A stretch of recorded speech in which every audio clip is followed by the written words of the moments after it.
Hey folks, welcome to the Card Kraken channel. I'm chilling here with Maya and we've got some epic news to drop for you today about this wild Magic the Gathering event between Realm Raiders and the Underpunks RPG.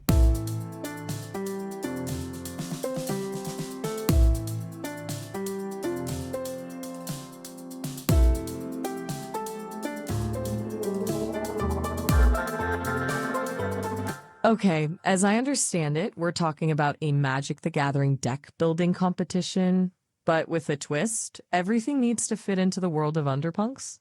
The players have to actually create a Magic the Gathering deck that actually fits our universe. So it'll be using some of the rat rogues and I think there's some wizards and different rat characters. There's also giant spiders. We have some lizard men and a few other creatures. People can come over to the Discord to find out about our lore. But yeah, if they love theory crafting, all they have to do is build a custom 7-point Highlander deck that fits the Ratropia Underpunks kind of vibe. 7-point Highlander, I like that format. So basically, you can only have one of each card in the deck, making things interesting for deck building. Retropia sounds like it's going to lend itself to some really unique cards. What's the vibe of the place? Is it all shadowy back alleys and sneaky stuff, or more open wasteland? I think in terms of Magic, it's mostly the black cards, black land, things like swamps, underground.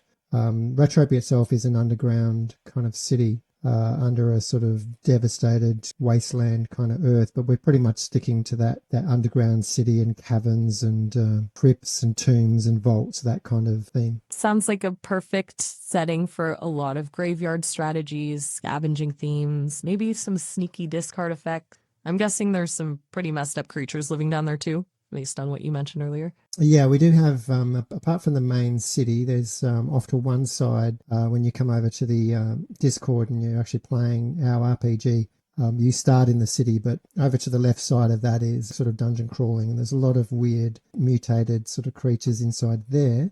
And then on the right-hand side, we have what's called the Rankle River, and there's a Kraken in there, and there's a few other pirates and stuff like that.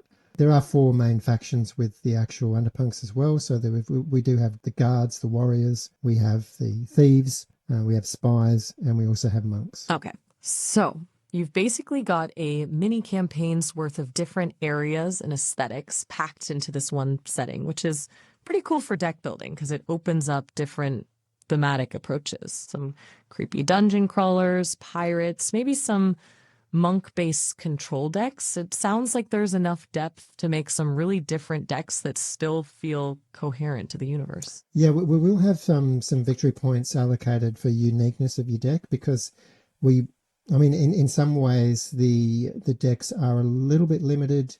There's a victory point if the winning blow comes from a humanoid rat, but you don't have to have that in your deck. But yeah, it is slightly limited, but that's a good thing, because I think people who like theory crafting and deck building in Magic will have a chance to create a deck that they wouldn't normally bring to the table. I see what you mean. Constraints actually force creativity. It makes people think outside of the meta and come up with stuff that's a little more original. The whole victory point system is clever too, rewarding uniqueness and leaning into the lore with things like the rat humanoid thing. So a good deck won't just be competitive, but it'll feel like it actually belongs in the Retropia underworld too. Yeah, which is probably a good point for us to mention, that in entering this competition, you don't actually have to play the deck. We're not going to sort of set you up with a tournament style, time schedule where you have to be somewhere at a certain time and play against a certain person. I will actually play those decks. I'll play test them beforehand, and then we'll do a live playtest with a rules engine simulator for Magic the Gathering. We'll play against an AI, which will play the raiding deck, and I'll play everyone's defending deck in a best of 3. So if you win 2 games, then you'll get more points than if you win 1 game. That's actually pretty smooth. You're taking the entire matchmaking pressure off them. It's more about the creative part, and then you're doing the heavy lifting of actually playing everything out for them. And you'll be using an AI opponent, right? What kind of challenge are they facing? In the deck building, do you mean? No, in the actual playtesting phase. Oh, right. Yeah, what's the AI opponent? So yeah, the challenge that they're up against is the same deck. You have to beat a red burn deck. It's a lot of fire, a lot of orcs, a lot of goblins. So a classic red rush. Lots of cheap creatures and burn spells. Pretty straightforward pressure tests for these thematic decks you'll be playing against. Should separate the really solid strategies from the ones that are, a little too reliant on niche synergies. Yeah, you've got to, I think it's one of those decks where you've got to throw a lot of cannon fodder out first to get rid of all of those instant spells that are there to destroy characters. You don't want your main setup being destroyed, so you don't want to get that out early. So you've got to kind of survive the first wave so you can get out your second wave, whatever you're coming with. Classic characters like, I think, the Ashcoat rat character, which have recently got reprinted as Splinter in the Teenage Mutant Ninja Turtle. That'll give +1s to all your other rats and start... I think it's plus however many rats you have. So, yeah, it's one of those decks where... Okay, Go ahead. I was getting excited about the Ashcoat rat Splinter situation. Sounds like a fun build around. So basically, you want to weather that initial burn pressure, then deploy your rat engine and overwhelm them once you get critical mass. Sounds like there's some interesting tension there. You can't build too defensively or you'll just lose on tempo to the red deck. Yeah, you'll lose pretty fast to the red deck if you don't have enough to sort of get through. It can ramp up pretty fast. So I suppose you've also got to be quite offensive and you've got to destroy those characters that are coming out on the other side of the raid. I think the good thing about 7-Point Highlander, because you can only have one of each card unless the card actually says otherwise, things like Ashcoat of the Shadow Swarm is not necessarily going to be your only play because you're not putting 4 of that in your deck. So you'll have other Rat Kings and stuff like that in there. Or you could just completely forget the rats and just, go full spider deck or something. It's up to you. Right. So the Highlander format actually helps encourage diversity within your strategy. You can't rely on 4 copies of one powerhouse. So you're forced to build a more varied approach. The spider option especially sounds intriguing. I could imagine a weird synergy with maybe some sacrifice effects or things that buff your spiders as they die. It's cool that players can really lean into different factions or combinations rather than just building net decks. Yeah, I think building net decks is something I'm trying to get away from with it. The 7-Point Highlander will also mean that there's a bit of randomness when it comes to me playing it because, I'll do my best, but it's going to really come down to card draw and whatever strategy's sitting there in the hand is the one I'll try and play. That's actually an interesting twist, too. You're forcing yourself to make real-time decisions with whatever cards come up instead of having a super pre-planned line of play. It could create some really unexpected game states on stream. It sounds like every run through the gauntlet is going to be genuinely unique, even if the decks come from the same submission. Yeah, well, this first season will be, we've talked about this off stage, where season 1 will actually be about just facing one deck, which is this red burn deck.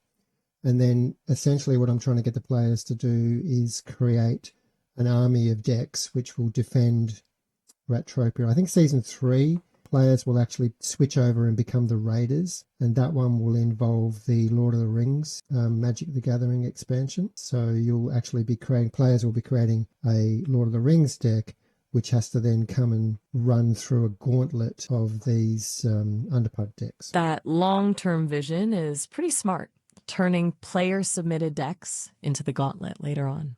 It creates a real sense of progression and gives people something to work towards. By season 3, it sounds like Retropia will be fully defended by this army of creative deck builds that the community has generated. That's a cool arc. Yeah, it'd be nice for the community to see their decks coming up again and seeing them played by the AI this time. Definitely. There's something really cool about seeing your creation actually survive in battle, especially if someone beat your deck, so they can see how their ideas stand up against different strategies. Yeah, season 2 will actually open up the defense. So there's 2 rounds of defense. Season 1 is purely the underground Ratropian city and dungeon. But we do on Discord, on the Discord game, we have a much bigger solar system with different factions. We have humans and, well, they're called Martians, but they're the new humans they've done this huge exodus to Mars. We have a robot sort of AI faction. There's a couple of alien factions in there as well. There's a mutant sort of marauder faction. And that's essentially defending the whole Underpunks universe. So by the time we get to the Gauntlet, there'll be 2 seasons of decks there. That expansion to a full Judith Underpunk's Universe Gauntlet sounds like it will be pretty massive. So by season 3, it's not just Retropia anymore. It's defending the entire solar system. That's got to be a daunting task for those later decks coming at it from the outside. And cool that it naturally builds on the existing Discord RPG community. They already know all these factions and lore. Yeah, they already know. There's 4 years of lore and game development in this. It's one of the biggest Discord RPG games available. It's been developed full time for 4 years, so there's a lot going on there. 4 years is impressive. It sounds like you're tapping into a really dedicated and passionate fan base that's already familiar with the world building side of it, and using that deck building contest as an entry point for Magic players who might not be RPG folks. That seems like a smart way to get both communities engaged. Yeah, I think there'll be a little bit of crossover in both ways. A lot of our players have had experience with tabletop games and card games. Some find it a little bit expensive, or they no longer have the time with family and stuff like that. So I really wanted to create an event that was, something really simple, just deck building. Build your deck and submit it, and just sit back and watch. Well, that's a great point. The barrier to entry is so low. No scheduling conflicts, no need to memorize complex rules or travel anywhere. Just build a deck and you're participating. And you could check in later to see how your creation performs against the Redburn Horde. Yeah, I mean, it'll be a victory point system. So if they win two games, they'll get higher points than if they win one, and if they win none, they'll get negative points. And then there's some points for a unique deck, and then there's some points for how well themed your deck is as well. It balances out the skill factor and the thematic creativity nicely. That makes it so players who maybe don't have a lot of Magic tournament experience can still shine. Is it hard to get into as a new player, like if someone just wants to check out this crossover event? I think Magic the Gathering is getting easier to get into it as a new player with all of these, with the actual universes beyond.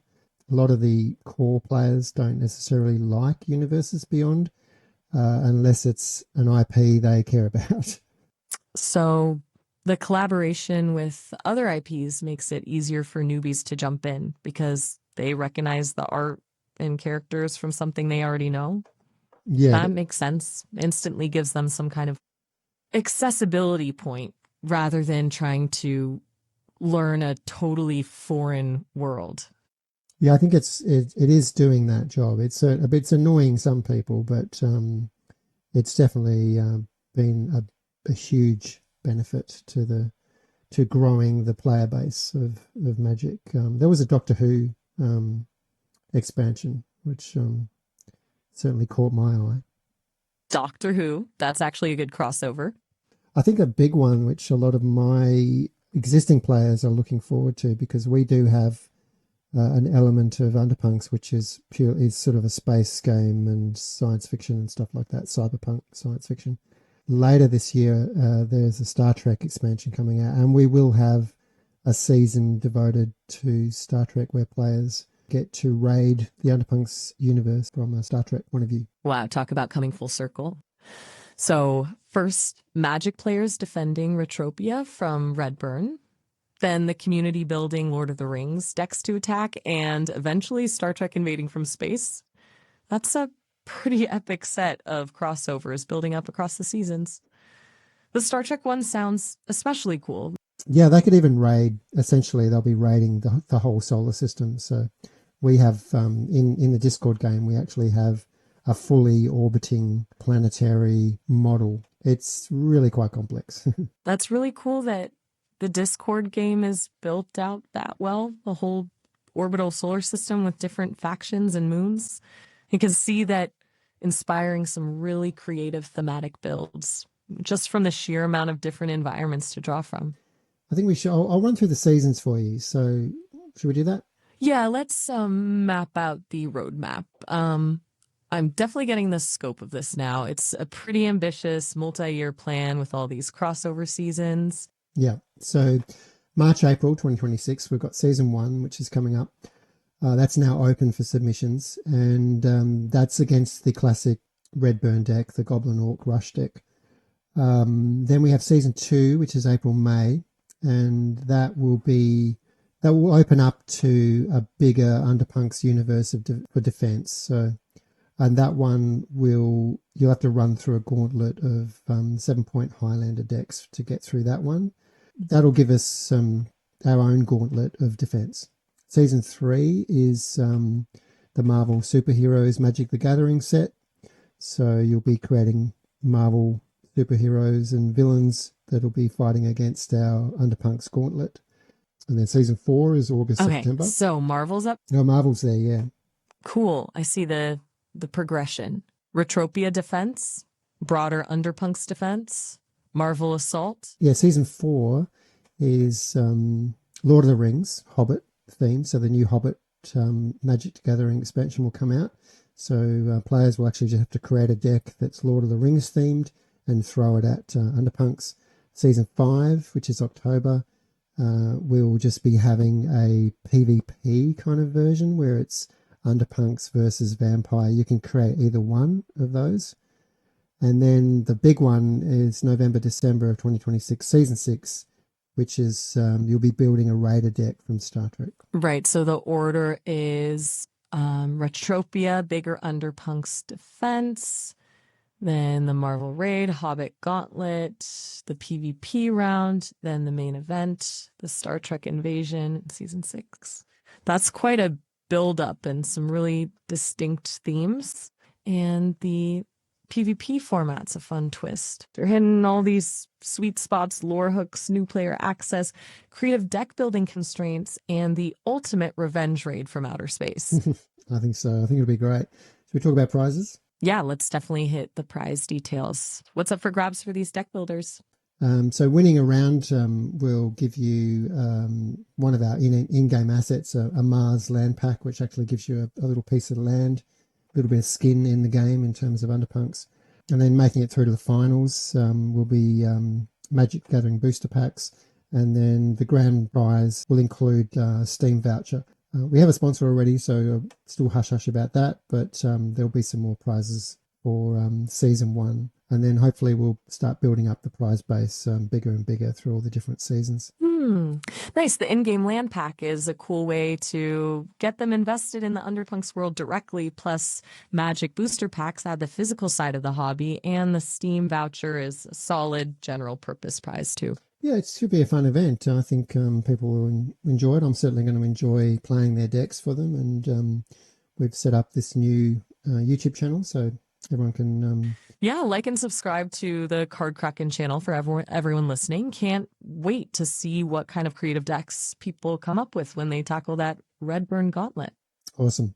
Come over to the Discord channel. The link is in the description, and we'll catch you in the next one. Bye.